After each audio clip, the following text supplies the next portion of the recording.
A pleasant good day, everyone. I'm Dave Armstrong, along with the Team USA national coach Fred Borden. And Fred, another tremendous team for you in 1992. This process begins with 13,000 bowlers. How do we get down to our Final Four here today? Well, Dave, we start at the local level, then they advance to the state level, from the state to the regional, and from the regional here to the national finals. We had 44 ladies start. They bowled 24 games qualifying. We then cut to the top 24 ladies. They bowled match play, head-to-head competition to get our Final Four for the television forecast today. And Mary Betke, a returnee on your team, and boy, she really was on a roll quite literally this week. Possibly the best left-handed amateur player in the United States. Very smooth under pressure, just lays the ball and just rolls it for 60 foot. And the number 2 seed, last year's national amateur champion, Julie Gardner. A player that moved inside, and she played a line to make the show that she hasn't played in months, and she felt a little nervous, but she really hung in there and played well coming down the stretch. And Lucy Giovenko, she's been trying for 5 years, and she finally made it this year. She's been a finalist every year except the very first year. She's got the big high backswing, a lot of power, and just a real nice lady. And a lady that's been around for a long time, Linda Norrie. She's the only player, I shouldn't say the only player. Maureen Webb's also a person that made the team 4 consecutive years, and to do that is just awesome. Well, we're going to look forward to that first match between Norrie and Giovenko. And we'll also have alongside Kim Terrell, a 2-time champion on the ladies tour. Kim, what will these ladies experience being on television here today? Well, when I think back to when I was on television my first time, I was pretty nervous. I don't think I slept the whole night or ate the whole next day. I think they have to really concentrate on not worrying about how many people are watching at home, but just it's the same as it's been all week, the same amount of people. Just make good shots and concentrate. Dave? Kim, we'll look forward to your comments and getting the emotion of how these players react here today. We'll be back with the opening match in just a moment. We're back at Peachtree Lanes in Atlanta, Georgia. Our first match of the day will feature Linda Norrie, as you see in your screen on the right, and Lucy Giovenko. Linda Norrie, the number 4 seed in this tournament and a veteran of Team USA.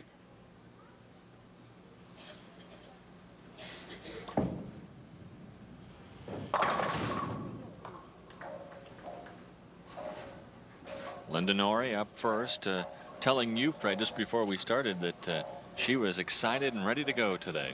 You see the power and velocity. You could see that excitement. She threw that ball right in the pocket for a solid 4-pin.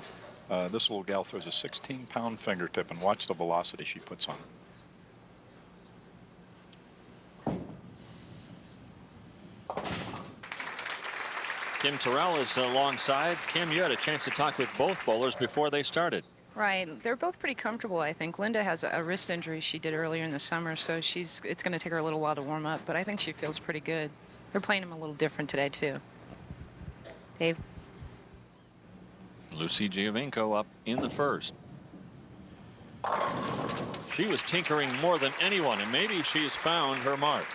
Yes, the lanes are a little dry today, drier than they've been all week during competition, and Lucy likes them when they're a little dry because then she can just wind it up, as you can see, with that big backswing and just let it fly. So I look for this to be a real interesting match, and I look for it to be high scoring.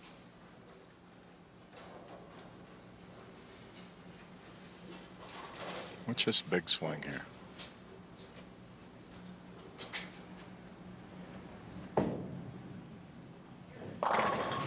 Mixes it up, but leaves the 7. Giovenko probably best goes with that saying, if first you don't succeed, try again. Giovenko tried for so many years to make Team USA, and she told me before the match that she was just absolutely thrilled to be a part of your team.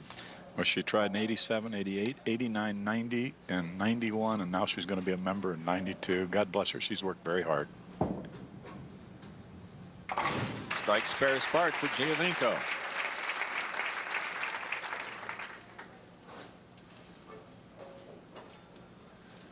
Norrie, on the other hand, has not only tried but succeeded, a 4-time team member. Yes, only one other player ever, Maureen Webb, to make the team 4 consecutive years.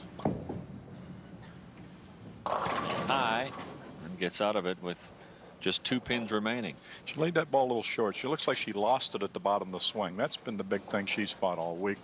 She hurt her wrist bowling in the Queens tournament, and as you can see, she's taped up. We had her taped up at the Olympic Festival, and she's learned how to tape that wrist, and it's really helped her. She's bowled very well, considering such a serious injury with tendonitis.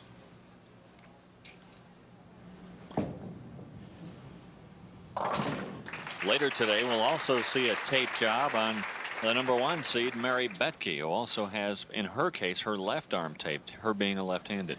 You know, and they were 1-2, and we had some other players coming over and saying, "Hey, coach, did you learn how to tape? Can you tape me up too?" It starts something in our sport. Yeah, right. We'll go from the gloves to having everybody's arm taped. Yeah, and if it throws strikes. Crosses over and leaves the 3. We have a little saying in our sport, arm out, ball in. She just got that arm out away from her body a little bit, and that's why she missed left.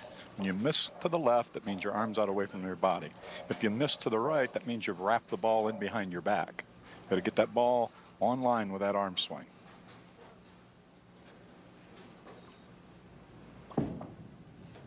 Fred, we see so many different styles of bowling. Yeah, this style right here. Look at this push away. Look at the power in this lady's swing. Now here it comes, bounced out right there. It bounced out. She pulls it left of the target.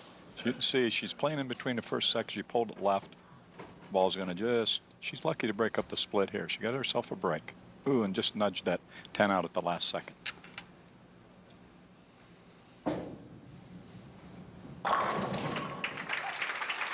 Giovinco with another strike. That coming in the 3rd to give her a 3-pin lead. Now, a bit of information for our viewers out there. You saw that ball hit the pocket. You saw the loft and the swing through. That's a 14-pound bowling ball.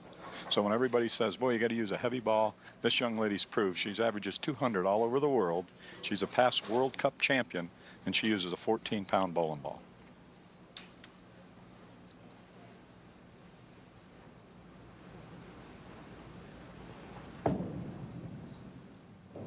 In the 4th, a double for Giovinco.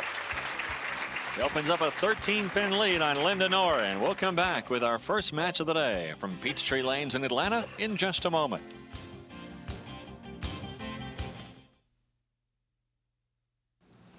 Let's pick up the first match in the 7th frame for Lucy Giovinco, now leading by 25.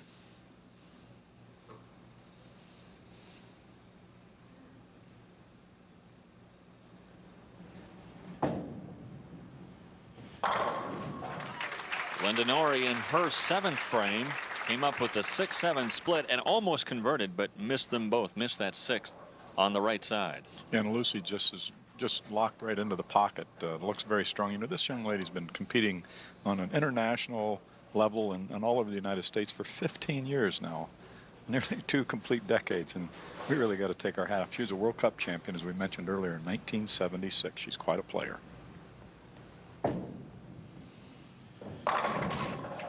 She was an alternate on the team in 1990 and ended up being a member because one of your players turned professional. Yes. And here she is. Giovinco saying, boy, it was just great to make it full square this year.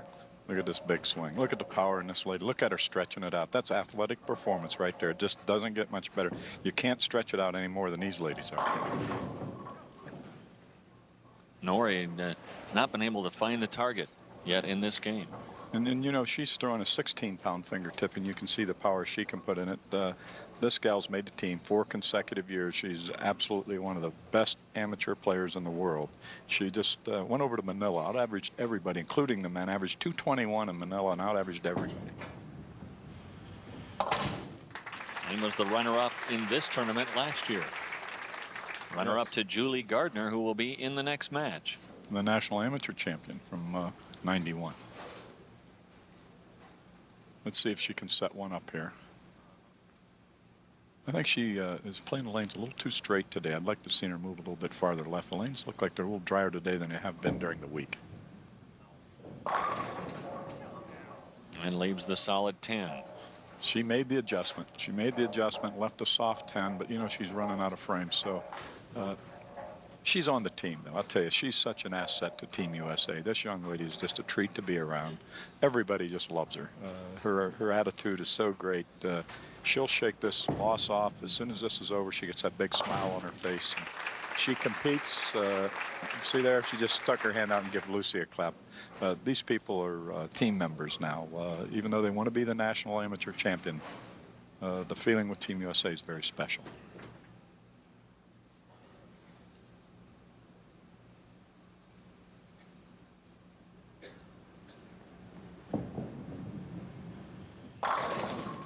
That'll wrap it up for Giovenko here in the opening match. That's 3 in a row for Lucy. And you know, this is a little tidbit on Lucy. You know, her and her father both are in the Tampa Bowling Hall of Fame. You know, the father, daughter in a Hall of Fame. That's saying something, isn't it? You can see why, the way she's throwing that shot. Yeah, she carries her dad, I'm sure. Exactly. We're sorry, Julio. Yeah, Julio is a great bowler too. Yes. 4 in a row.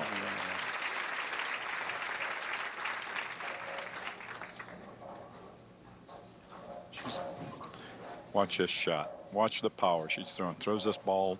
It's 14 pounds going down the lane at about 20 or 21 miles an hour. And watch her hit these pins. She'll just smash these pins with this shot and trip that 4 out. Coming off the wall, that's moving pins. Throwing that ball with some velocity. Second ball in the 10th. Oh, that was solid. Oh, the 10 just disappeared. They just, all 10 pins gone. That's And just 258 possible for Giovenko in the opening match. You know, all the years of hard work for this young lady and getting so close. And I can't count all the time she's right there at 6th and 8th. And for her to come here now and to bowl like this, it's the rewards. She deserves it. She's worked very, very hard.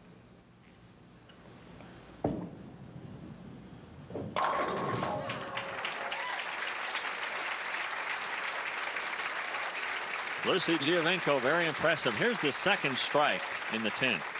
Look at this shot. Just look at the pins in the air, all in the pin receptacle simultaneously. That's domino fashion perfectly. Linda Norrie now running out the string in her 10th.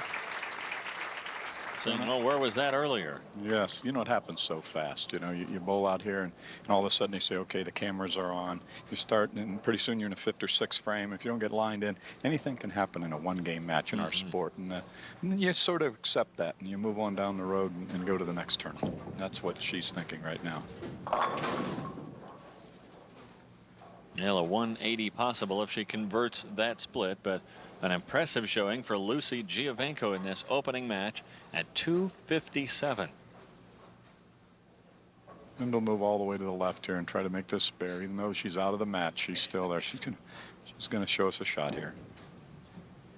Very good, Linda. It's a nice way to finish for Linda Norrie. But Lucy Giovenko will move on into the semifinals for the National Amateur Championship for the women. Julie Gardner will be the next stop for Lucy Giovenko in match number 2, and we'll have that for you from the Peachtree Lanes in Atlanta, Georgia in just a moment. So Lucy Giovenko, with 9 strikes in her first game, moves on to the semifinals, defeating Linda Norrie 257 to 180. Now she'll meet Julie Gardner, and let's go to Kim Terrell for some insight on this match. Lucy feels great. She says she has the lane. She's using a little harder shell ball than she used all week, and she's in a lot deeper, and she feels a lot more comfortable than she did earlier. So I think it should be a good match. Right?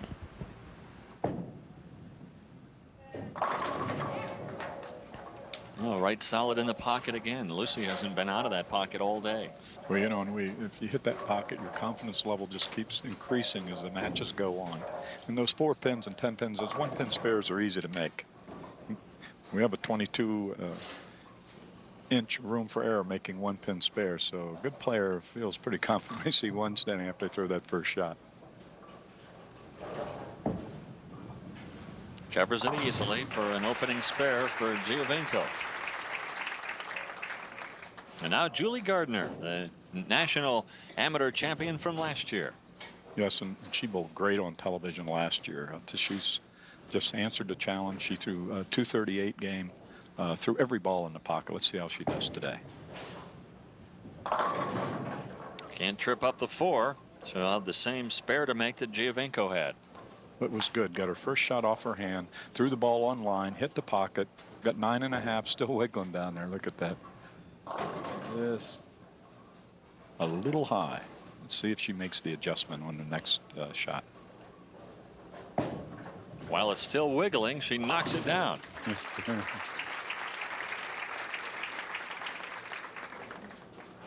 We had a lot of fun with Julie this year on the team. I'll tell you, these gals get together and Get those jokes going back and forth. I'll tell you, the ladies can be more fun than the men. I'll tell you that. Really? Yes.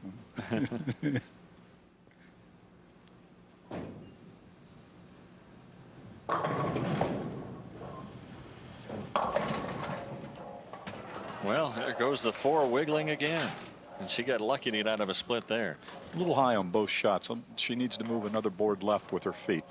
So keep the eyes the same, move the feet to the left when you're going high. And that's what Julie needs to do. Now I think on the next shot, you're going to see she's throwing on both lanes now. The jitters are gone. She'll make that adjustment, I'm sure. By moving left, the ball will go further right? Yes, you move to the left, but you keep your eyes at the same target, so that'll make the target line projected farther to the right. 2 spares to open for Julie Gardner. Giovenko up in the second, working on a spare.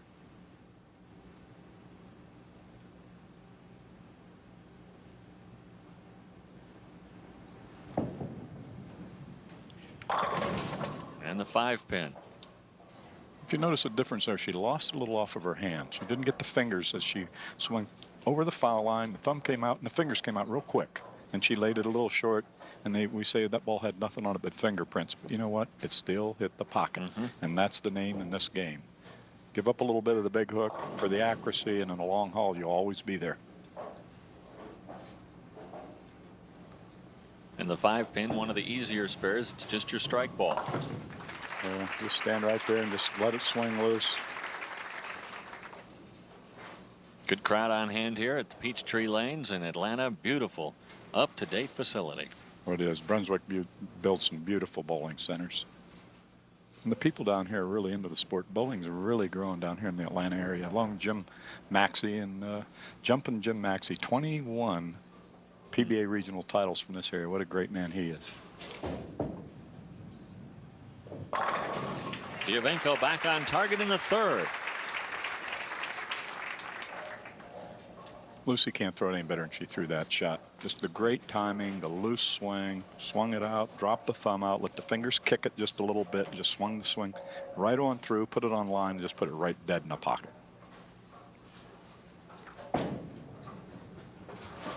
Gardner tries to answer in the 3rd and does.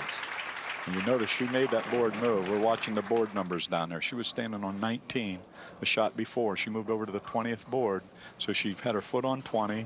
And she was looking at 11 at the target errors. So that made that adjustment. Let's see if she can do it again here on 27.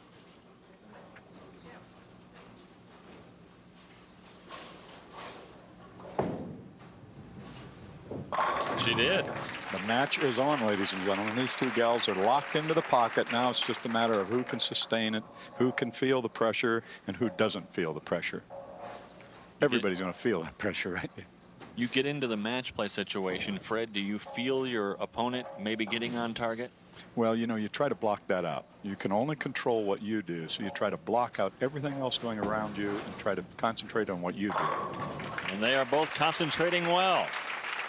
Giovenko answers with a striker of her own, and this match is dead even. I think you can see why they're the best amateur players in the United States. You don't throw the ball much better than these gals just threw these last 4 shots. Just 4 shots perfectly fitted right into the pocket from 60 foot away, hitting a 3-inch area, throwing a ball down there at 17, 18, 19 miles an hour.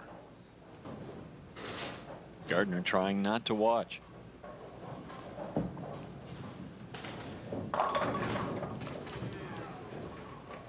A little soft on that shot, just a little bit soft. And she leaves the 4-7. Working in the 5th frame. She'll move over to the right now. And just put it on line, nice and straight. Hit that front pin, domino it right in 4, right into the 7. He does it perfectly. A spare for Giovenko in the 5th.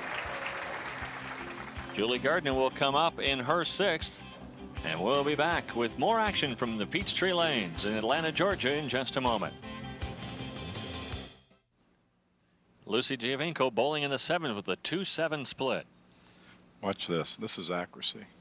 Just nips it, put it right where she wants it from 60 foot away.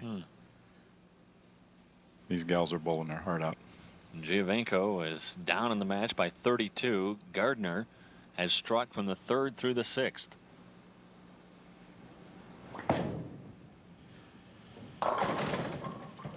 And avoids a split of her own and leaves the 4. All the time talking with Julie, she's always nervous. Well, coach, I don't know. And gives you that little feeling of unsurety. But then when the bell rings and the lights go on, she puts a ball in her hand, and all of a sudden she bowls like she's got more confidence than any player that you ever want to meet.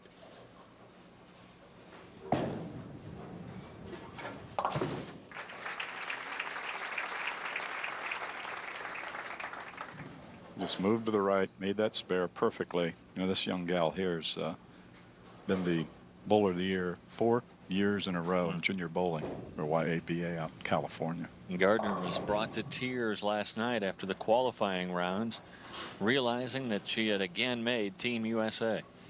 Yeah, she you know, some say it's harder the second time. What a live roll is on that ball. That ball just exploded those pins when it hit. That's the kind of power that Julie can put on that ball. She's got that nice swing. Swings right through. She doesn't dump the ball at the foul line. She swings right through and lifts that ball out onto the lane.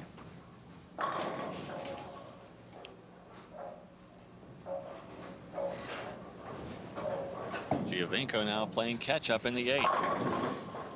Oh, tough break there for Lucy. She threw an awfully good shot there to leave that 4-pin. That ball was not high. Goes back to those round objects, hitting round objects. Yeah. A lot of this game is skill, but there's some luck involved too. Yes, there sure is. Key moments, and that's when you got to talk to yourself. That little voice inside your head, what's it saying? Right now, she's got to talk to herself, keep herself calm. Move over, make the spare. Now, let's look at that first ball again in the 8th frame. watch this shot. It's just right on line. Here it is. It makes its turn. It's rolling. Makes the turn right in the pocket. Bam! Boy, that 4-pin just wouldn't go. Is that a ½ inch off from 60 foot? Yeah. That's the kind of game we play. Boy, now that the way you're talking about inches in this game, it's going to really throw me off. Well, just need a few lessons. That's all. A lot of lessons.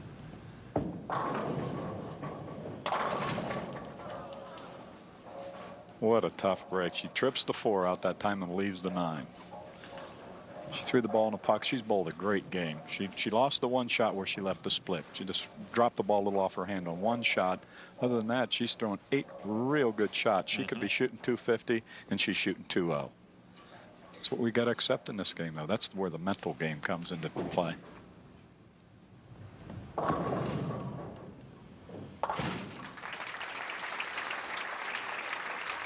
Brian Collins from Brunswick.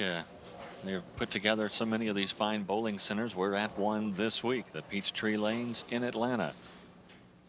And Brian Collins, very instrumental in this area. He's really been great with the USTBF and the Team USA program. I'll tell you, Brunswick Corporation has been just fantastic for us. Nice sponsor. Julie Gardner, back-to-back Team USAs, and maybe back-to-back national amateur championships. Isn't that something? I think we're smelling something in the wind. You know, some people say, boy, they're in dead stroke. I like the term live stroke. Boy, her ball looks live when it hits the pins. Those pins are saying, oh, here it comes, get out of the way. She's got a big, heavy live roll going on that bowling ball right now. Working on that double here in the 10th. First ball in the 10th, and that may put it away. And it sure reminds me a lot of Larry Lobb, other than when dropping the ball short. She gets through the ball better than a lobster, but her swing, when it goes through, the looseness in her shoulder socket. This gal, when she gets loose, swinging it from the shoulder like a rock on the end of a string, she just gets repeating. The ball rolls real heavy, but she doesn't grab and flip and spin and snap at it. She just swings it through. Gardner will move on to the championship round. With another strike, we'll have a 258. Well, Giovinco did it to Linda Norrie in the first game with a 257. Gardner trying to a little payback on Giovinco. She's in the zone right now, spelled in capital letters in that zone. She's just locked right in. She's focused. She don't know anybody else right now is in the building. Well, a 257. We've seen 2 of them here today. Some great playing, and you get the best amateurs in the United States, if not all the world, on a pair of lanes that are this smooth. You're going to see some great scores. Well, Lucy Giovinco will finish in 3rd place. Right now, she is thinking, I made the team in '92. Yes. So Julie Gardner will move on to meet Mary Betke for the National Amateur Championship. We'll have that for you from the Peachtree Lanes in Atlanta, Georgia in just a moment. Championship match will feature Julie Gardner and Mary Betke, and Kim Terrell has some insights. Mary says she's pretty nervous right now. She's just anxious to start. She's playing the lanes about the same, a little more speed because they seem to be hooking a little more for her. So I'm sure it'll be a real nice match. Fred? Fred, would Mary be perhaps a little bit more nervous knowing that Julie rolled a 257 in the semifinals? Well, she knows that she's got to come out here swinging. She can't lay back when you see a person that you know that's lined in on the lane's got a good shot, but she's had a 10-minute break here, so we'll see. Gardner's now slowing down. A beautiful shot to the pocket. She's got that loose swing. That's one of the biggest things people should work on is feeling like you have an oil can. You shoot that shoulder socket with the oil can. Keep that swing loose from the shoulder socket. Betke has dominated this week. Almost a 10-pin advantage on the field.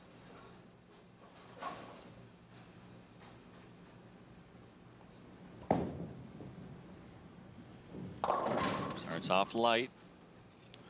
I don't know if she'll be able to arc that shiny ball. If you notice, that ball's very shiny.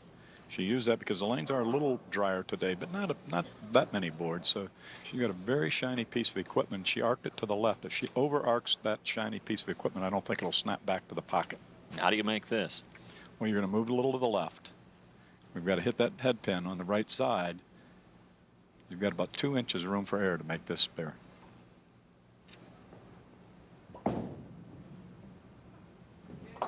Ooh, just barely missed this. Oh, yeah, that was unlucky. That really was. When you come that close, Mary has a real nice style. Just nice and smooth, 5-step approach. Just watch her just lay the ball at the foul line and just rolls the ball nice and smooth right at the foul line. Just rolls it right off. Just excellent. Look at this. Look how close. Look at the belly of the pin goes right through the neck of the other pin. That's right. It was within a quarter of an inch of making that spare. See if she can regroup here.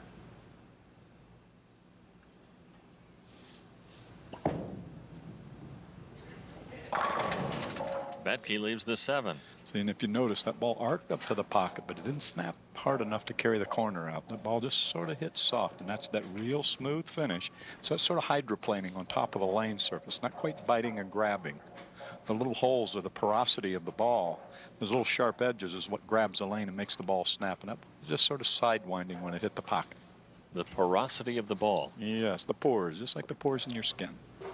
You learned that at the training center, didn't you? Yes, and you study that stuff, you know. Betke gets on the board with a spare in the second. Gardner working on a strike from the first. Julie's just amazing, you know. She really is. I can't say how much she acts so nervous. Oh, coach, I don't know. And she's always, and then she just locks in and throws strikes.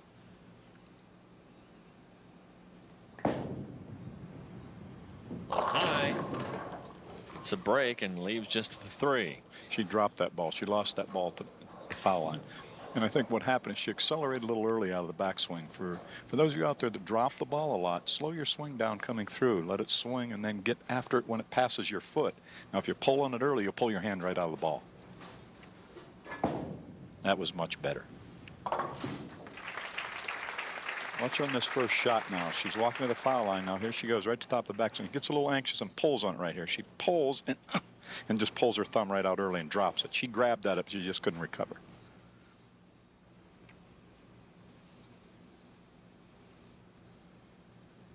Gardner leading by 11. Working on a spare from the second. Right back in the pocket. Just a beautiful shot. She waited on that swing, kept her tempo. That's a big word in our sport, tempo. Keeping that rhythm of your total body movements. Your feet, your swing, even the way your mind works. There's a drum beat, that inner drum beat, that tempo that you try to lock in on, try to get it and just keep right there. There's so many similarities between this sport and the sport of golf, aren't there? Well, there is. I'll tell you, just unbelievable. I'm just now learning a little bit about golf, and it's amazing, these similarities. I mean, the lingo is the same. The tempo, you want to lock in. You want to get into the zone. All these things, you want to be able to repeat your swing in golf. You want to be able to repeat your stroke in bowling. Pre-shot routine, setting your hand over the hand dryer, wiping your ball off the same every time, using your rosin bag, getting a habit created, getting yourself to where you can just do it. Even if you blank out, you just go through those motions, just do it so naturally without having to think about it, because it's like a record player and you play it over and over and over.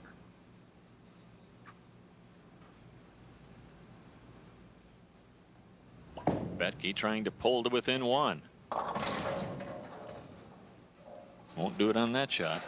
Just Leaves didn't the get 4-7. Just didn't get through that shot quite good enough, Dave. She didn't get the arm to extend through toward the 6 and then let the ball react on the back end. And that's probably because she knows that ball's shiny. She moved out and she said, boy, I better not swing it out the window. Swing it out, not too much, and you pull on it and pull it back with the arm.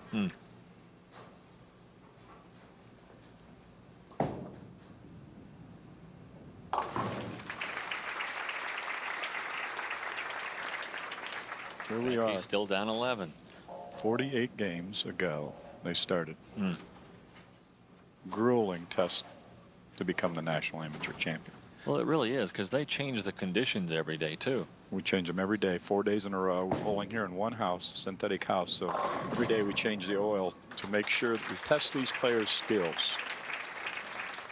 Sort of an excuse me strike for Gardner there. Yeah, that was a major break. She had the strike set up. She threw it real good on 27, come back over on 28. She lost it the last time on 28. That time she sort of grabbed on and pulled it left of her target. She got the break.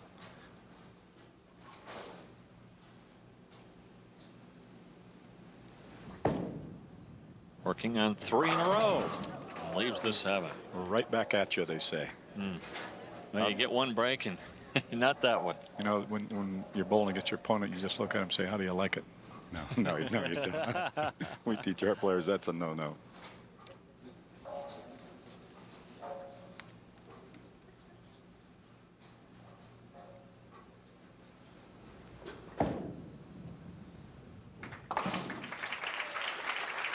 Fred, just being around you this week, I just imagine you teaching a lot of positive imagery to your players. Oh, yeah, the picture taking that mind can project to your little brain cell up there. You know, yeah, positive mental imagery is something you sit at home in your easy chair and picture yourself throwing strikes, picture yourself winning championships, and then it's not so hard when you go try to do it in person. Betke seems to have found her rhythm on the right side. Yes, she has. She rolled the ball very clean off of her hand, and that's her biggest attribute. This gal can lay it down and roll it much like Earl Anthony on the left side. Earl is a roll-type player. This gal doesn't play tug-of-war with it. She's not a power player. She uses that brain cell real good, makes the equipment changes, changes the angle, and just constantly lays it down and lets it roll and lets the ball do the rolling right to the pocket. Can get right back in the match with a strike here.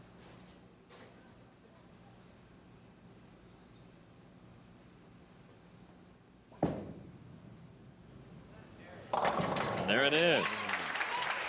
Mixes it up for a strike in the 6th frame, and Betke is pulled to within 10. We'll be back with the championship finals of the Peachtree Lanes in Atlanta in a moment. We're in Atlanta, and we are joined by Gladys Banker, the WIBC president.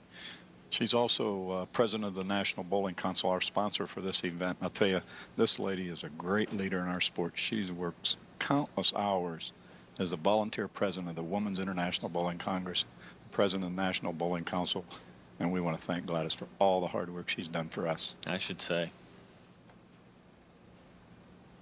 Gardner leading by 10, bowling in the 6th. A little high and knocks out the split. Oh, what a break.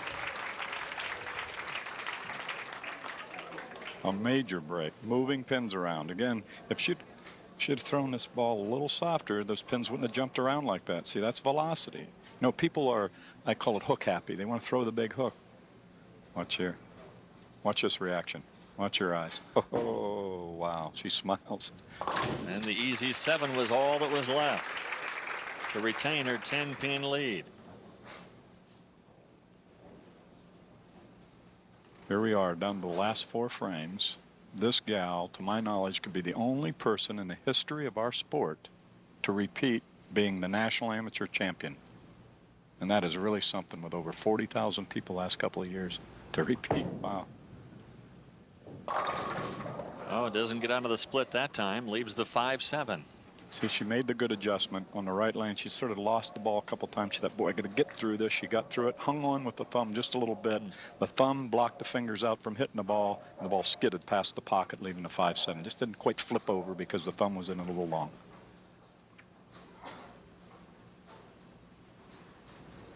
Crucial shot.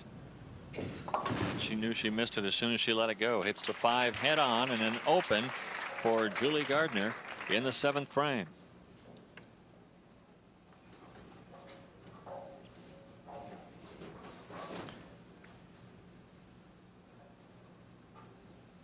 There's the president of the USTBF, Joyce Deitch, who is looking at the scoreboard and seeing that Mary Betke has taken the lead. I'm guaranteeing that line, the numbers were rolling to see exactly where it stands.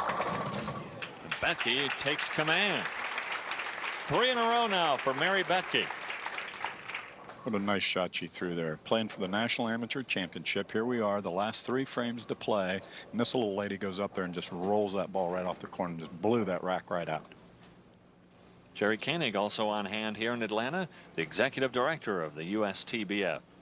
Well, what a nice man to work with, I'll tell you. He's a lawyer, very bright, very organized. Did a great job for USTBF.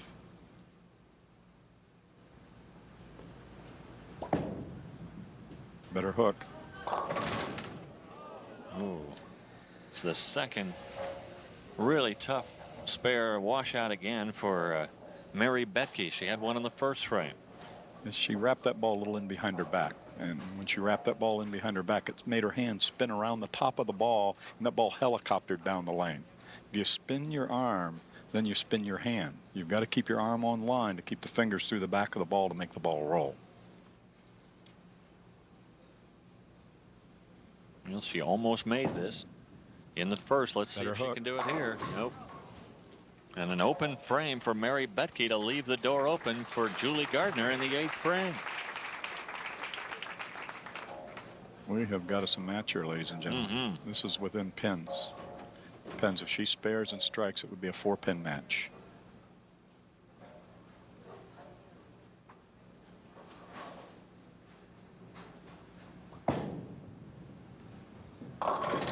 Head on again, knocks out the 6 and 7 and leaves the 10. I think maybe the lanes have dried out just a little bit. Maybe Julie should move over to the left of board and allow that ball out.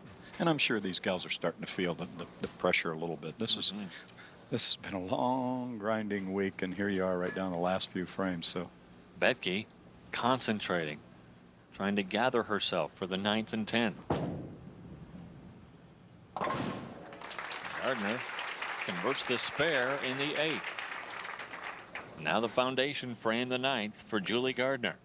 well, you just said a key word there, the foundation frame. In bowling, this is probably one of the most important frames to get that strike. Every bowler keys in strong in the 9th because now we get the 3 shots at him in the 10th.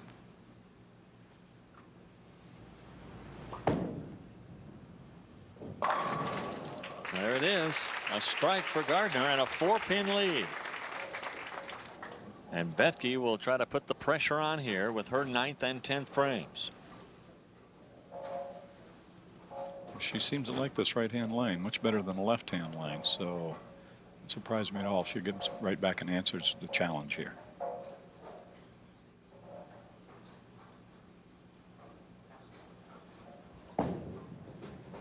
Hold it.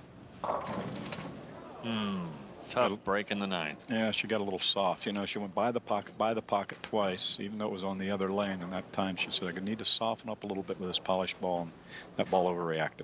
How do you make this one? Well, you try to hit the left side, and you've got to hit that 4-pin and bounce it into the 8 and try to get it to domino fashion across. Right there, she's at it. Oh. Excellent effort. And a crucial open frame for Betke in the 9th to leave the door wide open for Gardner. She needs to throw a double to force Julie to mark here to become the national amateur champion. She needs this first one. This is a must strike.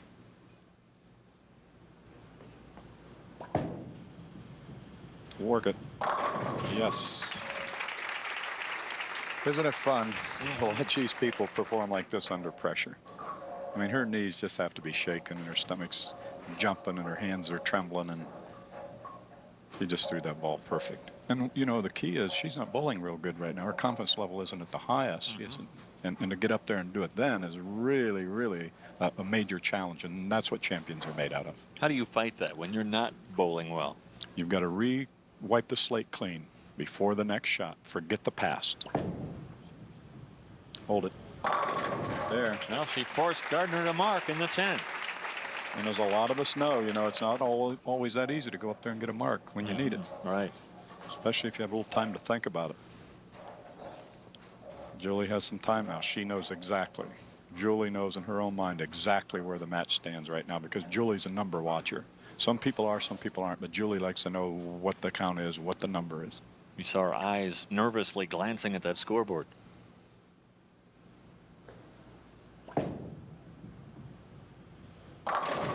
A strong finish for Betke in the 10th. And now Gardner needs a spare and 4 to win it. Spare and stay behind the foul line and keep it out of those big gray boards on the side. Well, you know, she's not thinking spare. Right here, she's thinking, let me get up here and throw one shot and just crush it right in the pocket for the National Amateur Championship.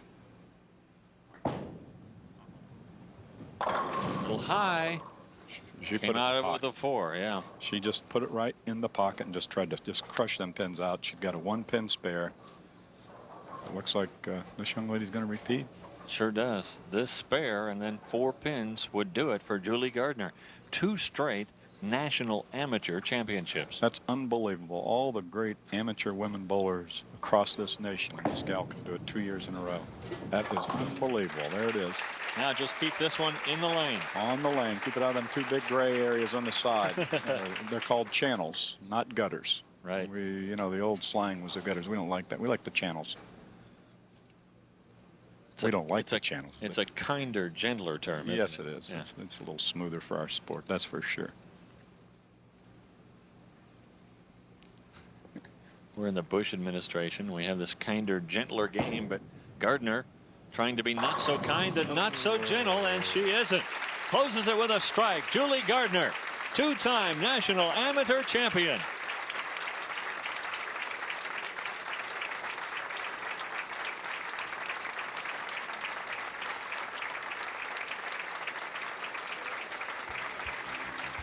Gardner overwhelmed by winning her 2nd straight National Amateur Championship.